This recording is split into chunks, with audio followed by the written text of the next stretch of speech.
সোহানা। সোহানা খুবই ছিমছামভাবে থাকতে পছন্দ করে। সোহানার পরিবারে বাবা নেই, তার মা আছে, ছোট একটা ভাই আছে।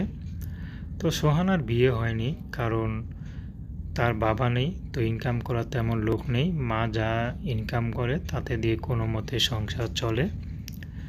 তো তাদের কোনো আত্মীয়স্বজনও নেই যে আর্থিকভাবে তাদেরকে সহযোগিতা করবে। তো যারা আসে তারা কোনো খোঁজ খবর নেয় না। তো সোহানার জীবনে খুব কষ্ট, যে যার কারণে সোহানা কখনো প্রেম ভালোবাসা করেনি। তো এখন একজন ভালো মানুষ পাবে, বিয়ে শাদী করবে, সেই ব্যবস্থা কেউ করে দিতে পারতাছে না।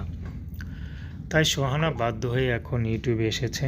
তো সোহানা চাচ্ছে ভালো একজন মানুষ, সে যেমনই হোক, যদি বিবাহিত হয় সমস্যা নেই, সোহানা তাকে বিয়ে শাদী করতে রাজি আছে। সোহানার কোনো পছন্দ নেই, যদি কোনো পুরুষ কষ্টে থাকে বা দেশের বাইরে থাকে, এখন বিয়ে করবে তেমন পুরুষ